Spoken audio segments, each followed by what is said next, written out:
All right. What is up, everybody? And thank you for tuning in to another Wholesaling Made Simple virtual meetup. So it's September. So we only got one of these left for the year. We just take November and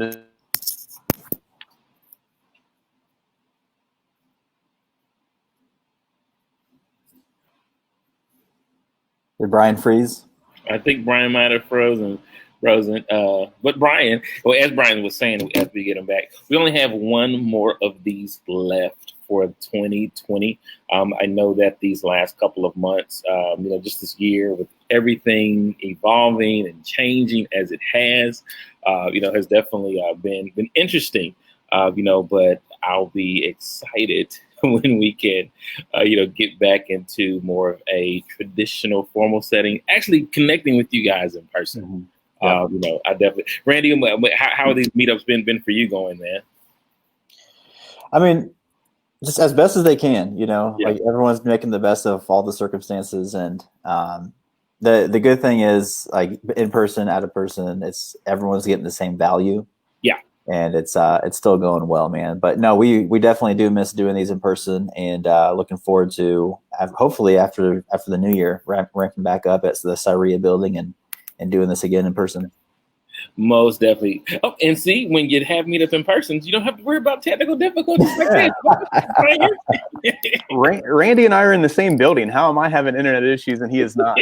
So this makes no sense to me. So, but apologize for that. So, all right. So what is up, everybody? So I think Randy gave a nice little intro then. Is that what Ronnie took over for you? Nice. Appreciate that. So yeah, so basically what we are going to get into tonight is we're going to be talking a little bit about just objections that you face when talking to motivated sellers and how to deal with those. And Ronnie and I did a webinar Wednesday, I think it was 2 weeks ago, on it. And then we were going to kind of do some videos and things from that.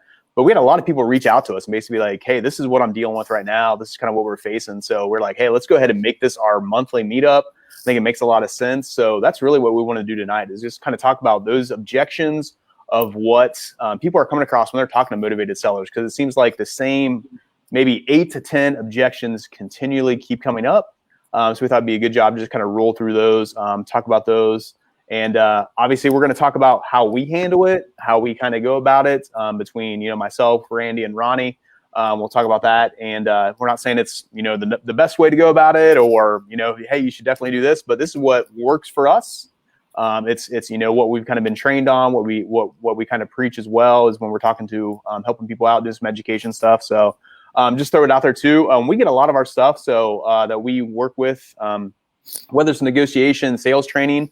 So we get a lot of our stuff from John Martinez, awesome guy out of Springfield, Missouri. Does a lot of training, a lot of coaching with sales training, and then he's also doing some realtor training as well. So if you want to go into that, it's really good stuff. Also, Chris Voss, who wrote the book Never Split the Difference. He is a former FBI lead hostage negotiator. So he has been in some very tense situations.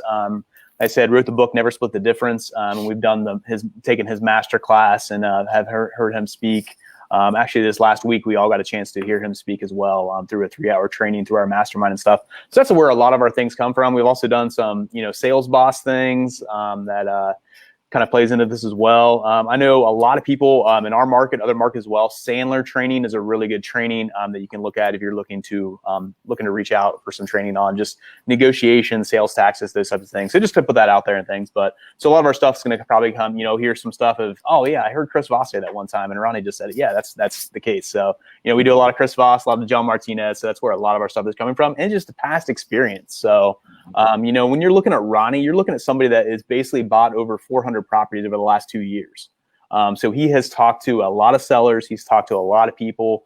We're talking about Randy on the other side, who has also, done some wholesaling on his own. He's talked to multiple, buyers on the opposite end, but also does some sales training stuff. He's a big sales guy. And then me, they're a lot better than me. I get by on just like, oh, I hope people like me, and I'm just going to try to be your friend. And that's how I get by with my sales stuff. But no, I've been in a lot of rooms. I've been through a lot of training as well. So I picked up some tactics as well. So we're going to here to help you in any way that we can.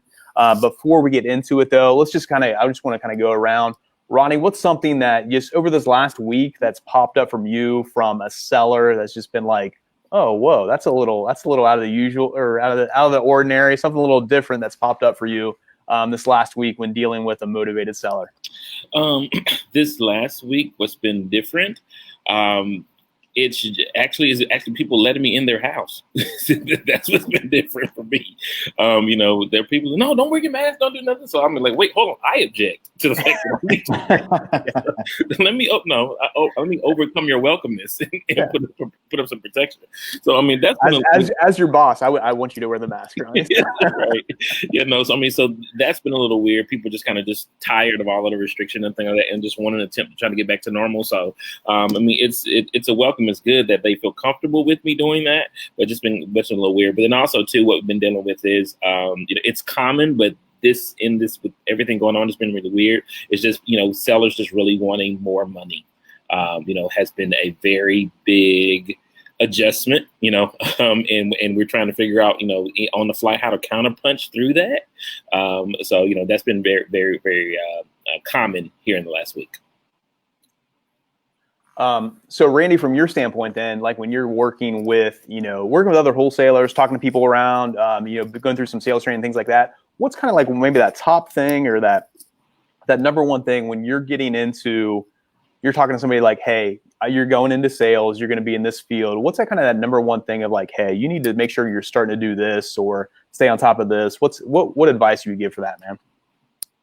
It's really just, hey, like everyone wants the first deal. So they're like, hey, like how long is it going to take to get that first deal? And really it all comes to just breaking down your metrics. How many appointments can I set? How many points do I need to go on to get a contract? And then once I get a contract signed, how long is it going to take me to sell that property? So I think that's the biggest thing I get, especially like when we talk to people at the meetup, is they just want that timeline to get their first deal. And you get to work backwards from there. Say, hey, talk to this many people, set this many appointments, go on this many appointments, and that will equate to one contract. So it's all a math problem. Just work it backwards and you figure it out that way. So I like that. So I think my number one thing is just kind of coming into of realizing, working with a lot of people, going through sales training, working with all the other wholesalers, working with our team and other teams and stuff. My number one thing, just advice when it comes to sales training, objections, talking to motivated sellers, all that stuff, is you need to practice and practice and practice and get your reps in. So, it's a fantastic time. If you're a sports fan, it's a fantastic time of the year right now where you got football going on, you got basketball going on, the playoffs, you got baseball going on, hockey's even going on. So I think on Friday night, my wife and I are going to a polo match. So there's a lot of stuff going on in the sports world. Which is pretty cool. But in that, what do you know from athletes? What do they always get out of it? They practice. They practice to, we're looking at the NBA, the Eastern Conference Finals, Western Conference Finals. These guys have practiced nonstop to be able to get to this point. It's the same thing when you are in sales or you are in this business of real estate. You need to make sure you're practicing whatever it is. If you're practicing your script, practice these objections of like, hey, what am I going to say to this? You practice with, a buddy or your parents or in front of a mirror or whatever it is. But going through this. So during this training that we did with Chris Voss last week, he actually said it takes 63 reps. He knew the numbers. They tracked all the metrics. They knew that. He said it takes 63 reps for you to be okay with saying something over the phone or in person when it comes to these objections. So when you're talking about mirroring or labeling or doing some dramatic pauses, those types of things, it takes 63 reps to get used to that. So just keep that in mind as we're going through some of these things. This is all stuff that we've practiced. And actually, I was kind of we did some training or some practice stuff and things like that of like, hey, trying to figure out, hey, let's practice this, let's put it into practice. And I could tell that I was out of practice as I got into it. It's like, man, it's been a long time since I've talked to a motivated seller like on the phone. Like I need to start making some phone calls. I need to start doing this so I can get back into it. So when I'm doing our sales training and things like that, I know what I'm talking about. So I could tell that I was out of practice and I know I need to back in and get those reps. So definitely something to keep in mind. So, all right, as we go through these, fellas, if you don't mind, I'm just going to go ahead and kind of list some of these like the top objections that we came up with, kind of go through those, and we'll kind of go through these kind of one at a time. What do you say to this? How would you, how we have this conversation, those types of things. So just real quick as I go through the list, Ronnie already mentioned it. The number one thing tends to be, hey, I want more money. Your offer's not high enough. I want more money. We all know through everything we've been through, a lot of times when it always starts to be about the money, that's a lot of times where you give out that first offer, or it's going to be that first conversation. When you get down to end of the deal, you start talking to those people. A lot of times it ends up not really being about the money as much. It's kind of tough to say when the market is so hot. They know they can get like a higher price now, but wanting more money is definitely an objection you can work with, you can deal with. So we'll get into that a little bit. Some of the other ones is just, why should I sell to you? It's the question that a lot of people would have. Another one be, I don't know what I'm going to do after I sell it. So I don't know where I'm going to move, or I don't know where I'm going to go. I don't know what I'm going to do. What do I do after I sell it is one thing. Another one is, especially right now, I have multiple offers. Or I want to shop it around. You're the first person I talk to. I want to go ahead and shop it. So how are you going to deal with that? Another one is they need to talk to another decision maker. Oh, I need to talk to my husband or wife, which they definitely should, and you shouldn't let them do that. But then it's, I want to talk to my aunt, or I want to talk to my friend. I want to talk to my attorney. I want to talk to my real estate friend. I want to talk to, those types of things. I want to talk to my real estate agent, those types of things. They need to talk to somebody else how to deal with that objection. Another one would be, maybe I have a tenant in the house and I don't want them to know that I'm selling it. So I just want to sell it without you ever taking a look at it or anything like that. That's always one that you tend to get. Here's one too that we've come across lately is like, I have an offer from another investor, but maybe that offer is unrealistic and it's unrealistic. So how can you deal with that of basically like, other than being like, hey, just take it, you're good. Like that's way more than I'm going to offer. So how to kind of deal with that, how to talk to them through that. Another one be maybe that they just need time to think about it. It's hey, I need time to think about your offer. Can you call me tomorrow? That type of thing. Or sometimes too, people might be like, hey, this is moving a little fast. Like I didn't realize you were going to give me the offer like right now at my doorstep. I need time to figure out kind of what's going on. I didn't realize it's going to go so fast. So that's an objection you might hear. So those are some of the ones we kind of came up with on our list. Fellas, did I miss any or any ones and we want to throw any more on the list or anything like that? If anybody out there has any, if you guys want to throw them into the comments or anything like that, we'd be more than happy to talk about them as well. So Ronnie, is there anything on that list that you want to throw in there as well, man? No, I feel like this list is very complete. Especially the one that says, I have multiple offers. Quick story of something that happened Friday. There was a property that we found out about, went out to the property, and there was literally 20 people at this vacant property. I had my partner with me. We were trying to, get in contact with the seller, which we got him. But someone else found the barbershop that he was working at and made him an offer and tracked him down. And had him sign the purchase agreement. So, this story doesn't end with a happy end with us getting it, but someone else got the property. But it just lets you know how competitive things are out there. 25 people at a property. It's crazy. And that's part of just being prepared of, hey, the person that got that deal, they had a purchase agreement right there. They had it on paper. We had an issue with that a couple of weeks ago where our guy ended up not getting a deal because he was too involved in like, oh, I got trained on doing it on a computer. I have to do it on a computer. No, you print it off. Like have some of those bad boys in your car. Like be ready to go with it. So those are some things that you need to be able to do. So So Ronnie, so let's start with that then. You brought it up right there then. So when you're having that conversation, you go to a house or you make an offer and that basically is like, hey, well, I have multiple offers on this, or I have multiple people checking this out today. Mm-hmm. When you have that conversation, how are you reacting to that? How are you talking to those people? What are you saying to them to let them know of like, hey, I know you have multiple offers, but I think you should take mine. How do you approach that, man? First thing is I check myself because internally I'm like, they're like, man, because it makes me have to be better. And then also try to find a stronger connection with that seller.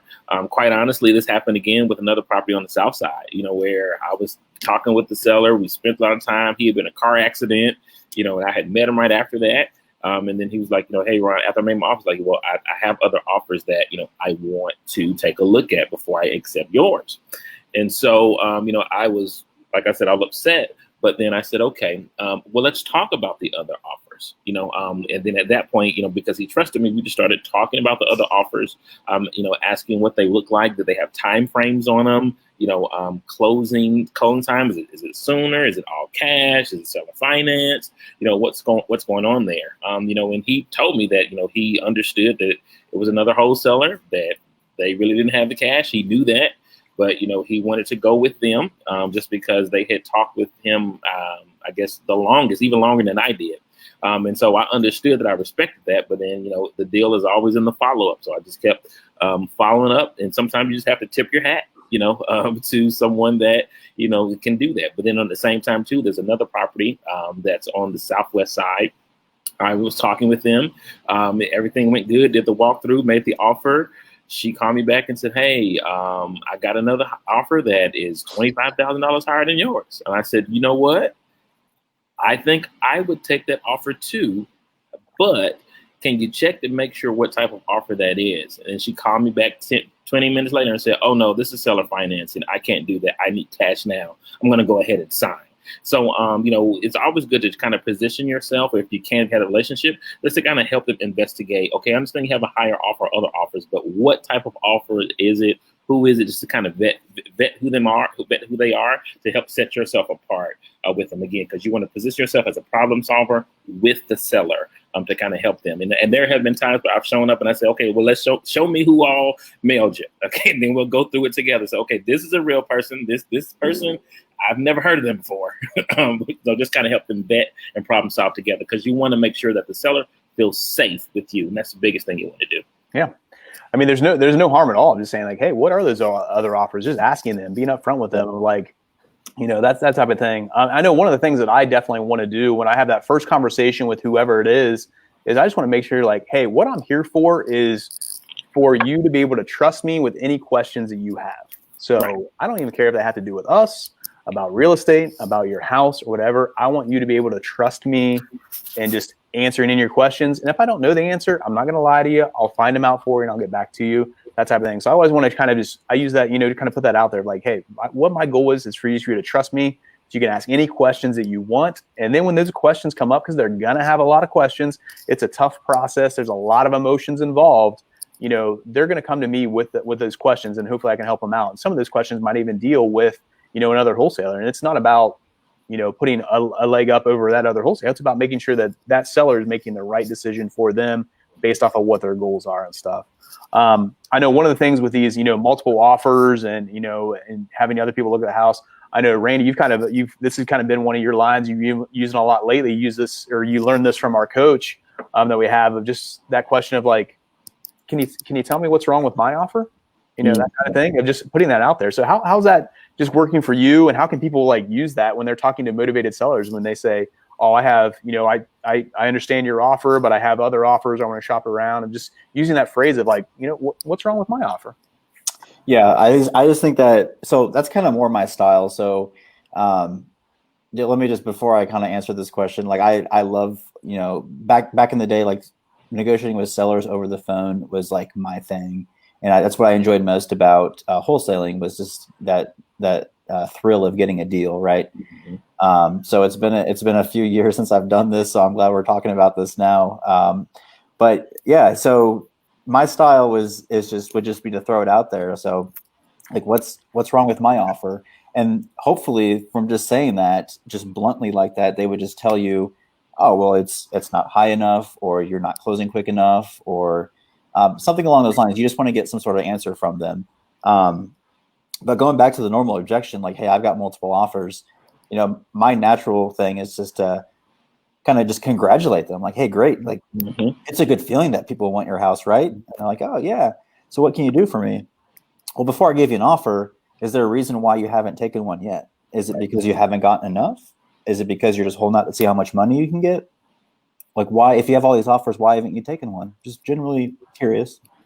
And they'll tell you, typically they'll just want more money, right? So then, yeah, you just kind of go back to Ronnie's strategy of just going by the offer line by line and seeing how they're different. But my thing is, I want to know why they haven't chosen offer if they have so many offers. or something in there. And if it comes down to like, oh, they're literally just waiting for that highest offer, like there's always that risk of like, and letting them know that there's that risk of like, oh, this buyer might find another house. Well, a couple of things kind of come out of that. It's from my experiences when someone told me that, like they had offers. They weren't real offers, you know. Someone looked at my house and said, "Oh, I might be able to pay you $25,000."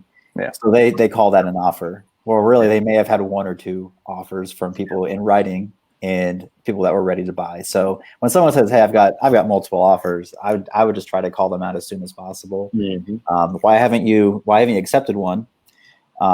And then Ronnie's, "Hey, let's talk about these offers." Joe Blow down the street said he'd pay $25 for it. Did he give you a contract? No, it's not an offer. Right. Here's my contract right now. Yeah. So Randy, you mentioned something I don't want to just gloss over. I want to make sure we kind of hit this because you said, yeah, that's more my style. Mm-hmm. I think it's really important of knowing what your style is and not pushing the limits on who you are outside of, you can stick to your core values, you can do your thing, but also knowing what your style is of like, hey, I'm not, I'm not a big confrontation person. I like to be their buddy. I like to be their friend. I like to talk. I like to socialize.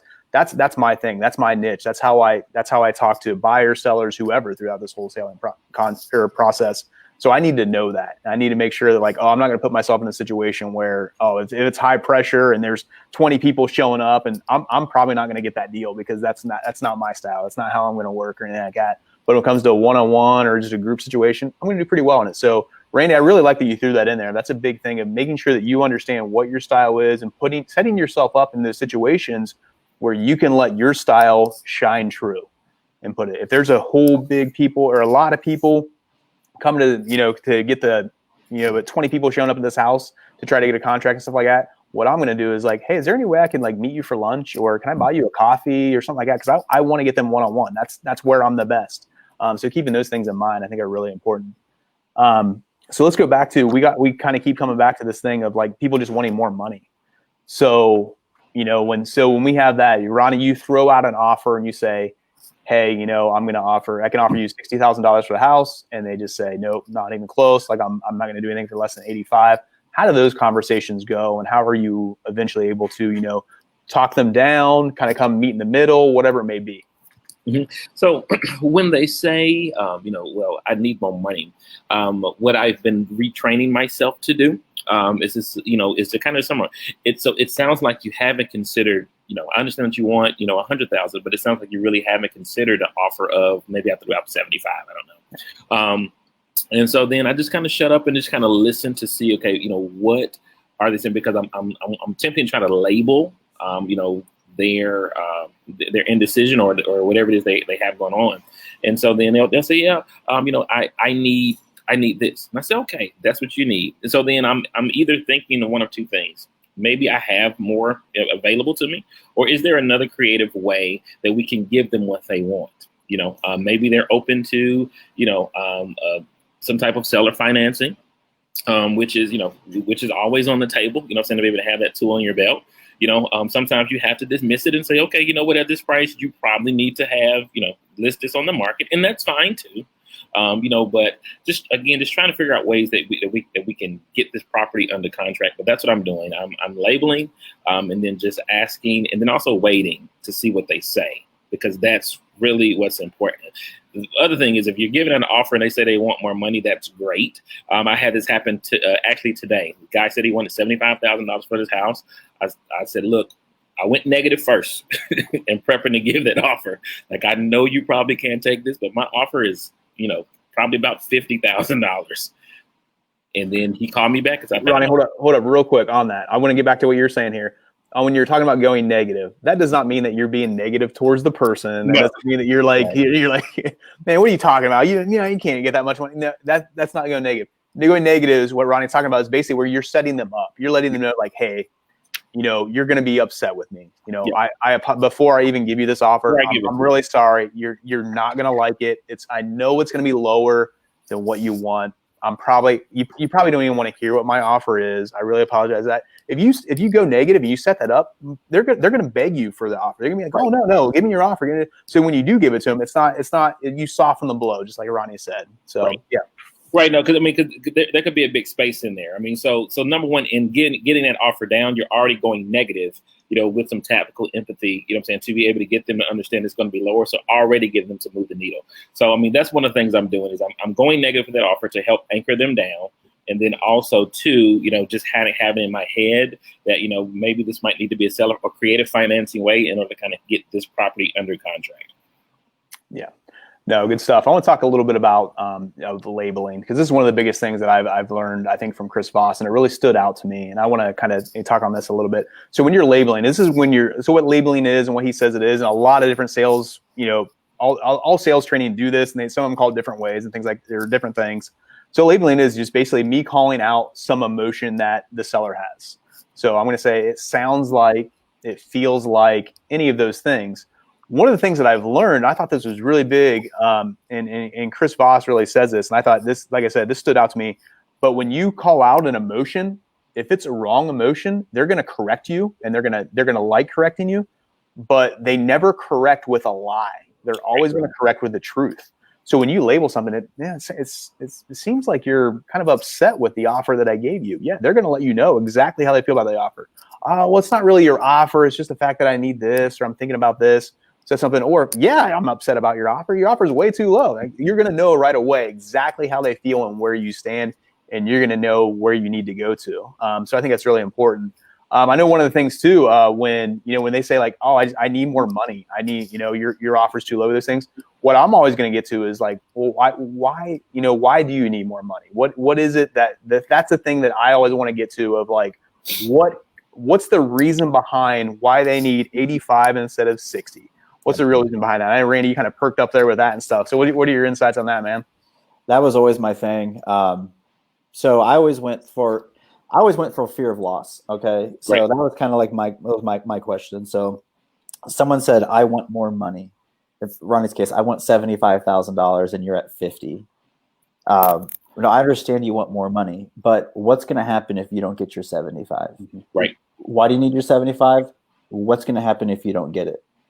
You ask that question and they think, because they haven't said it yet, but they're thinking, oh crap, if I don't get my 75, then I might lose my house, or there's something behind it. And then it kind of just boils down to them coming out and telling you kind of more of their situation. So if you're negotiating with somebody and within the first, minute or so after you give your offer and they say, I want more money, you probably haven't uncovered enough to reason why they're even selling their house, because they told you why they want to sell their house, but there's a reason why behind that why. So just asking kind of tough questions like that. Hey, what's going to happen if you don't sell your house? Or what's going to happen if you don't get your number? Mm-hmm. Something I want to point out that Randy did, and I think this is really important. So what we talked about, what we've all said here, is we want to figure out the why, but you don't want to ask why, because when you ask why, people get defensive. Yeah. People are already like, oh, well, that's why it's going to throw up those defense mechanisms and stuff. If you notice what Randy's question was, it wasn't like, well, why do you need $75,000? It's, well, what are you going to do if you don't get $75,000? That puts them in it's less confrontational, but then it puts them in a state where they're thinking about that question. If you ask them why, they know it. Well, because I need more money. That's what I need. They're going to be defensive. But when you phrase it the other way, what are you going to do if you don't get this? There's an answer to that. There's an answer to that question, and that's what they're looking for. So I think that's a big thing of what we stepped out there. So let's move on, fellas. Anything else on the kind of just the more money stuff or anything like that? Everyone's always going to want more money. So that's always going to come up. It's just knowing the why again, and just leveraging that. So I think everyone's always going to get that objection. Yeah, and I know this is something too of just with the money thing. Like Randy said, everybody's going to want more money, and that's just the way it is. So what I always look at too is what point are you in the conversation? So I know James is on this call. This is a conversation I'm going to have with James tomorrow. So I'm just going to give him a heads up on this conversation. But James sent me a message yesterday. Said, hey, this guy wants to do, he said his bottom line is $90,000 and stuff like that. And we're gonna do this deal. What my question with him and kind of coaching him through this, it should have been, what point was this conversation that he said he needed $90,000? That was his bottom line. Was this your first conversation, or was it just this your fifth conversation? Because that makes a difference of kind of where that falls the line around your money. You know, if you're that person right away that says, oh, my bottom line is $90,000. 5 conversations later, if he's still talking to you, that's not going to be his bottom line anymore. That bottom line is going to drop to 75 or lower than that. So just keep that in mind of kind of what your progression is. And if they're still talking to you, they're still interested, and their bottom line is going to continue to go down a little bit more. So something to keep in mind. Let's deal with so this happens a lot. This is one of the common objections, and we can kind of roll through this one. Is that person that needs to talk to their realtor friend or their lawyer or their aunt who sold a house last year or whoever it may be. You know, this is a very common objection. This is something that always pops up. My favorite line here is just like, you know, okay, I understand you need to talk to your lawyer. I respect that. Like, definitely do that. It sounds like your lawyer friend, they make all your important decisions. So I think it is, you know, maybe important that you talk to them. Oh, no, they don't make all my decisions. Like, okay, all right. So you can make the decisions. You're going to know that. So kind of throwing that out there, that's where I'm going to label. I'm going to kind of call out there and hopefully get a correction on that. Yeah, because that might be the case and stuff. So Ronnie, I know you hear this all the time and stuff. So when that person, they need to talk to their lawyer, their realtor, their whoever, what's your go-to for that one, man? My go-to is saying, okay, well, you know, when can we all talk? Because trying to speed things along, just trying to get the decision makers to the table is very important. You'll see this, you guys will see this a lot when you're out talking to people. Maybe there is a husband, you know, that you're talking to, but then there's a wife that's standing out to the side, listening to everything. That's the real decision maker. You know, and so, you know, you're just trying to engage all of the decision makers to figure out. Also, too, when you're talking with them, you know, initially, you're kind of vetting them as well, just saying, hey, you know, I understand that, you know, we're here, we're talking about the property and things like that, but is there anyone else that we need to consider? Anyone that's going to be mad if you make this decision? I know you and I are talking. I just want to make sure that this really is going to work for you, and we don't have any, you know, issues going down the road. And shut up and listen. And there was one guy I was talking to. Everything was fine, and then I asked this question. He said, "No, everything it's okay. I can make the decision." But then 3 phone calls later, oh, there's a sister and a ex-wife. I was okay. So we have all these spider webs here, but we were able to get everyone together, you know, to be able to make the decision. And so that's the biggest thing, is trying to vet who all needs to make the decision and what can we do to all get communication so that we can talk concise and make decisions together. Yeah. And I know the big one too with a realtor of like, oh, I have a friend that's a realtor. I want to run past them. I want to talk to them, see what they would sell it for. You know, I was just like, it seems like you're thinking about listing it with them. Is that a possibility in that thing? Yeah. So Randy, there's a reason they're not. There's a reason they're not listing it with their friend who's a realtor, right? Like, right. Yeah. Yeah. Yeah. They're gonna have to pay commissions, man. Yeah. But no, I'd always liked this objection because this gives me the option to kind of gauge where I'm at. So what I hear when they say, oh, I want to run it by my realtor or lawyer, to me, it's saying they're on board. They want someone to confirm that they're making the right decision. So then I, in turn, ask them, say, okay, that's fine. You know, I want you to make sure that you talk to all your decision makers. If they agree with everything we talked about, would you be ready to sign a purchase agreement tonight? Sure. Wonderful.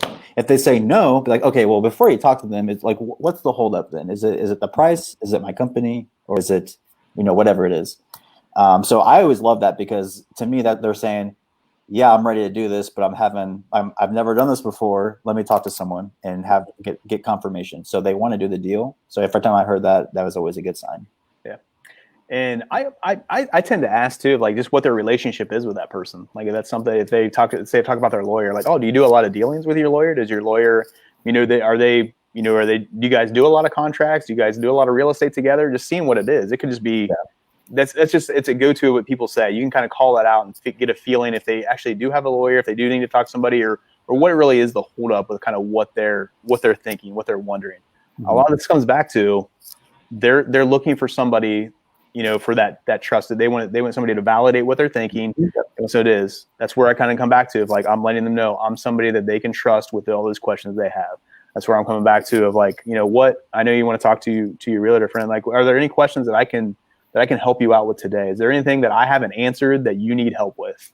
You know, that asking that question right there is going to be huge, because they're going to have 1 or 2 more questions. They're like, hey, I understand that we had this conversation today. You need time to think about it. You need time to pray about it. You need time to talk to your realtor friend or your sister, whoever it is.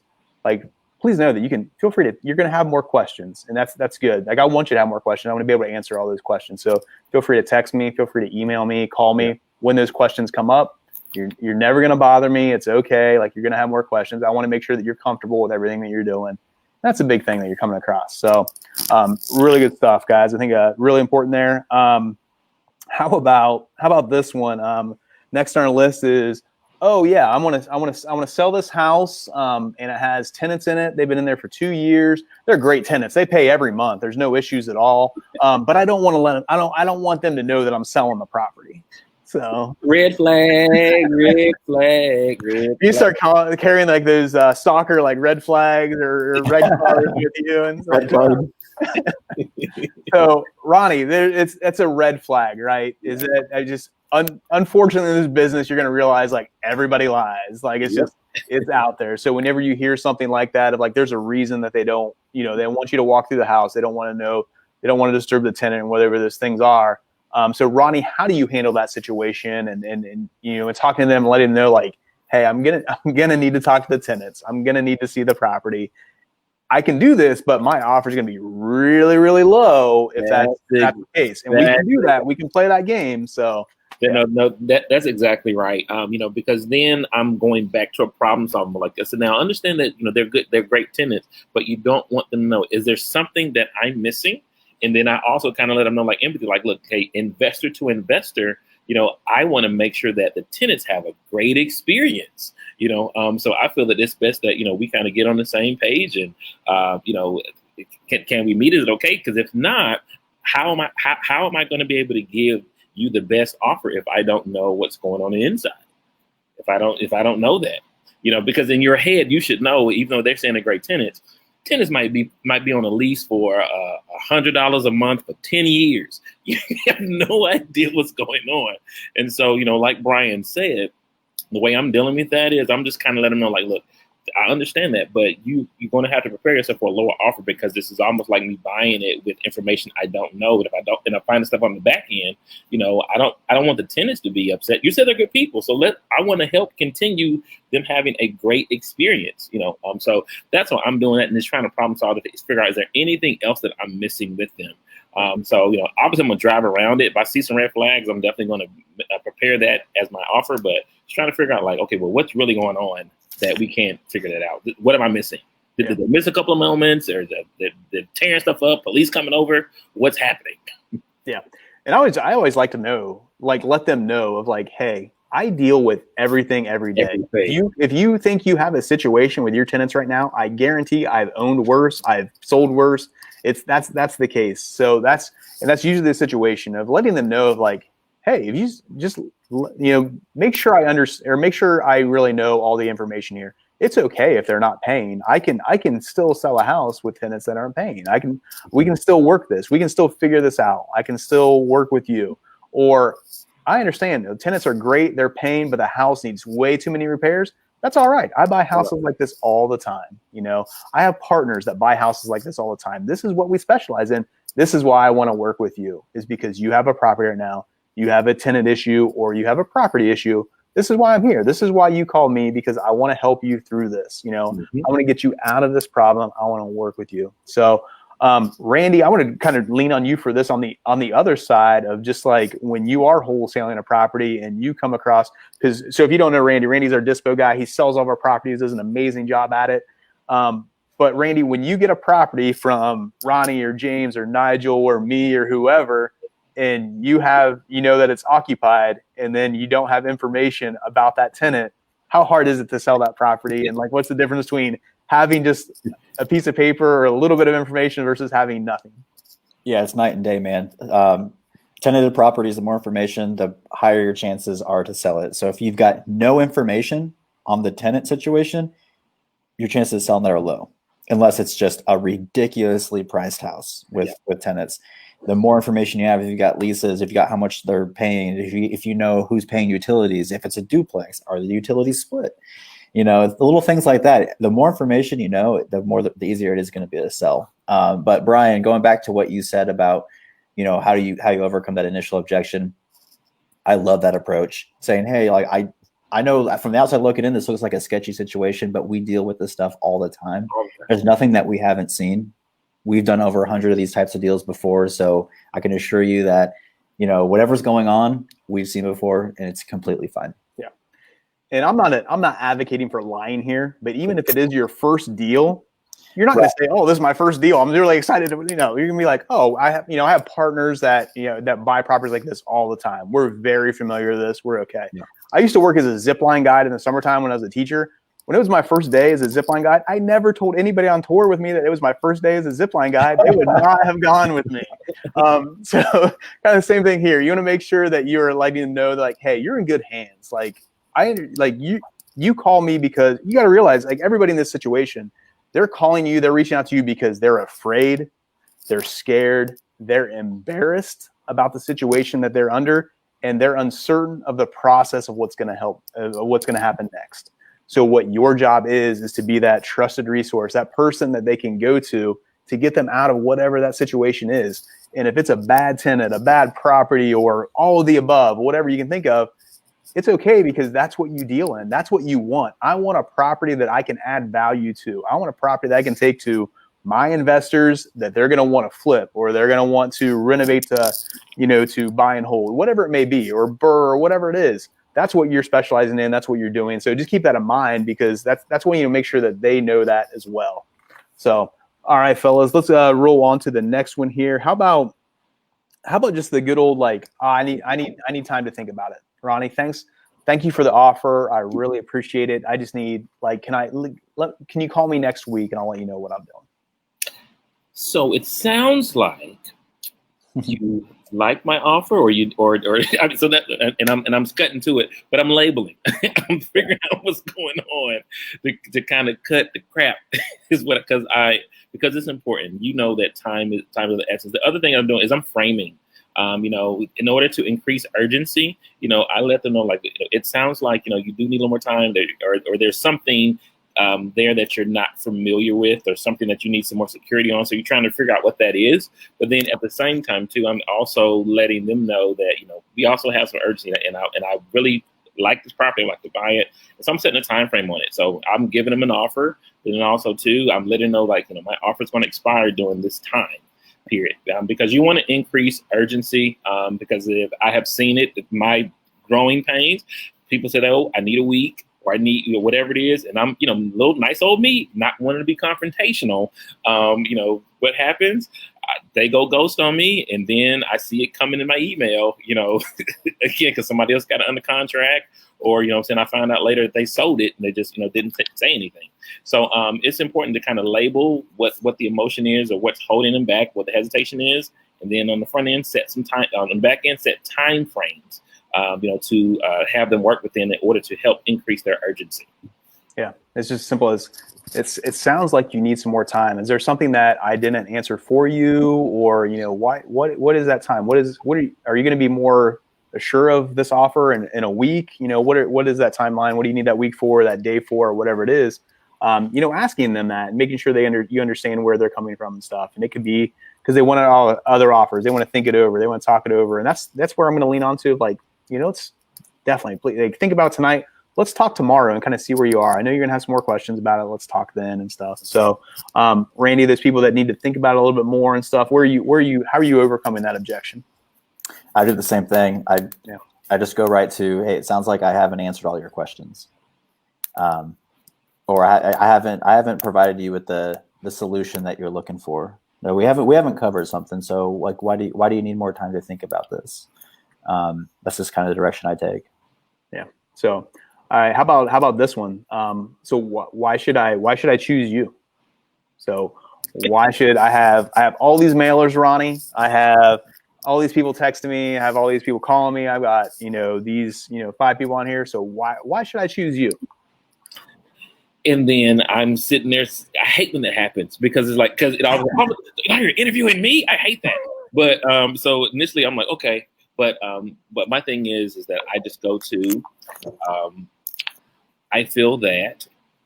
How about have you done your homework on me? Why should I choose you? And I go back to hopefully the history that we have built, the connection that we've built, and just all of the camaraderie. I lean back on that relationship. How has your experience been with me? Have you been able to trust me? And then also, what is it about these other offers that you may be thinking about? Is there something else that stood out? I'm also thinking in my head about my core values. Have you enjoyed our time? Because I really like for people to enjoy their time. I love for sellers to enjoy it. So whether it's a lady that, we prayed 6 times together, or whatever it is, because that was competitive too. But just I've leaned back onto our history and just kind of how we got to this point. Have you enjoyed your journey? And then just ensuring them that the rest of the journey is going to be the same way. It's going to be a nice, smooth process, because it can be crazy out there. The other thing is that I'm also reminding them about, horror stories where, people have taken other higher offers, but their experience was horrible, and then they end up calling me back, and then at that time, then I have to make them a lower offer because of whatever it is, So that's what I always lean on. I lean on our history, that how we got to this point, and then other horror stories, that where people end up having to call me back because they went a different route. I always just go back and lean on our relationship. That's what's really big, because this is about this company and this whole industry is about networking and relationships. Yeah, Randy, how about you, man? Yeah, I think for anyone that gets this objection, this is why it's important for if everyone you work with. It could be title companies, it could be other sellers, it could be whoever you've done business with. Get testimonials in writing. Yep. And have it back up what you've done. So why should I choose you? Well, here's a sheet of all the testimonials that our past clients have said about us. But also, have I done everything that you said you wanted me to do? Have I provided you with the solution that you're looking for? Well, yeah, you have. Well, great. Well, here's our testimonials. I've got the solution for you. I'm not here to pressure you to do anything you don't want to do. But I feel like up to this point that this is a mutually beneficial relationship right now. Yeah. So I always like to go back to is like, it sounds like you're a little unsure of me, what I'm offering to do for you. We're trying to buy 2 more houses this week. I got a couple other offers that I need to put out. I have some other, houses I'm going to go look at. So maybe this isn't the right fit. I would really like to buy your house. I think I've given you a fair offer, but it sounds like you're unsure of me. Let me answer any questions you have. If it's going to be a no, let me know, because I have 2 other offers that I'm going to go put in and try to buy other houses instead.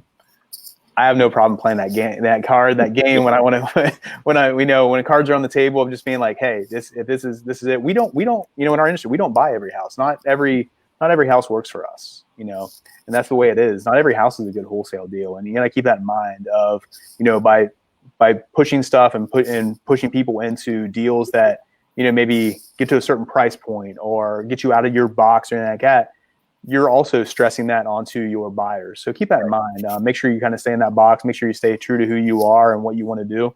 But just saying, hey, it feels like, you're unsure of who I am. What can I do to, answer any of your questions you have, or, do you need to find out more about me, or what's holding you back from this stuff? You'll hear some of the same objections or some of the same things that we've said tonight work for multiple objections, and you kind of come back to the same thing. I think one of the most important things you can do when you are a wholesaler and you're talking to these motivated sellers and working through this, actually write out, and these are the things that you need to be practicing and getting your reps in, but write out those top 3 things that you're going to say to objections. Any of these objections that we come across, I can basically go back to one of 3 things, pull out for there that I maybe have a little post-it on the side of my computer, or on my, piece of paper that I'm using to make my phone calls or whatever it may be. And that's what I'm going to. I'm like, it sounds like, you're unsure of this, or to me, it feels like you have some unanswered questions, let me help you out with that type of thing, whatever it may be. By having those lists out there, you're going to go to, you get your reps in, you get your practice in, but you can really go back to that. And then Ronnie said something very, very important. And I love this because he brings this up on all of our calls, and it's so important. I sometimes forget this, but you need to shut up. Okay? When you need to be quiet. So when you get to that point, when you ask a question like, it sounds like you're unsure of working with me. Stop. Pause. Let that silence sit in, and then let them answer. they're going to come back with an answer that you need to hear. Maybe they don't like you, and that's okay. Maybe they don't like your offer. Maybe they're just unclear of what's going on. Maybe things are happening too fast. Whatever it may be, when you pause, when you're quiet, that answer is going to come out eventually, or they're going to ask a question that you can answer for them and come back to it. So I love the fact that Ronnie pointed that out this time as well. Such very important stuff. So, fellas, we are about running out of time. But before we get out of here, I wanted to ask you guys, and I didn't ask you this before, so I'm sorry, I'm putting you on the spot a little bit here.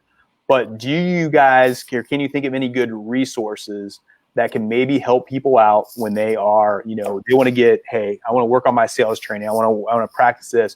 I want to get better at communicating, whatever it may be. Do you have any good resources for them that they can reach out and to help them understand this stuff a little bit more? Brian mentioned this on the front end, but he talked about Chris Voss and never split the difference. But if you go to, I believe that it's the Black Swan group, just sign up there. They have a newsletter that really just kind of talks about negotiating. The newsletter comes out every Tuesday.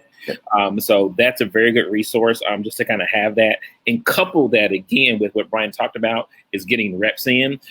So, whether that's you're talking with your kids or your wife and things like that, even just in the home, just overcoming objections and things like that, just figuring out how to label those things. So those are two good resources that maybe you live with or talk to every day if you're not talking to motivated sellers. The Black Swan group, Chris Voss's information, and then just talking with your family, practicing those things. And if you do need practice and you need reps, let me know. I have 3 acquisition managers that need reps as well. I'd be more than happy to jump on a call with you and practice. So, no. So, Randy, you have any good resources or anything that people could look into? Yeah. I honestly don't know how available the John Martinez training is to like the public. I know we've as a team we've trained on it. I know some other teams around the country has as well. That stuff is really good, up until recently, like the Chris Voss stuff, but stuff that helped me out when I was getting started. A great person to follow for just objection handling, in my opinion, is Grant Cardone. And he's got books on just objection handlings, like top 100 objections. But he's pretty intense how he delivers, but you need to take the principle behind what he's saying to apply towards real estate, and you can honestly almost overcome any objection. Yep. I'd also like to throw into Sean Terry, flipthroughfreedom.com. I really love his stuff. He does a lot on Instagram. So just Flip Through Freedom. Sean Terry, I believe, on Instagram. He tells a lot of great stories of how he deals with motivated sellers and things like that. Pretty transparent. So really good resource too. Yeah. So Randy mentioned the John Martinez stuff. I know we paid for that, so we have that training. So that's kind of how it is. But follow John Martinez on Facebook, because he's always just putting out little tips and little videos and stuff like that. I think it's a good resource. Another one is Steve Trang, the Real Estate Disruptors out of Phoenix, Arizona. Really good guy. Randy actually turned me on this podcast. I think it's an awesome podcast. They have a lot of really good guests, but they give really good tidbits and stuff like that of what's working for them in their markets. When they get into a lot of stuff of how you dealing this with sellers and how you doing with this market change. So I think it's a really good resource. Another one too that is not real estate related at all, but it's something that I've got into a lot recently, and my wife turned me on to this one. And it's all about communication and empathy. And this podcast is by Alan Alda, the guy from MASH. It's called Clear and Vivid, and all that they talk about, they have very different guests on there each and every week. But each episode is just based about how do you communicate and how do you get your point across, or not get your point across, but how do you work with somebody to make sure they understand your point, you understand their point. But it's called the Clear and Vivid podcast. I think it's really, really good. Actually, Chris Voss is one of the guests on there. They have all different kinds of guests, but the communication is just great and stuff through there. So I think it's a really good one that you might want to check out as well. So, and of course you have the Indie Pod, the Simple Wholesaling podcast with Brett Snodgrass. You have some things like that as well. So that's great stuff. So fellas, we are out of time now. So we are at the 55-minute mark. So we're gonna have to jump out of here.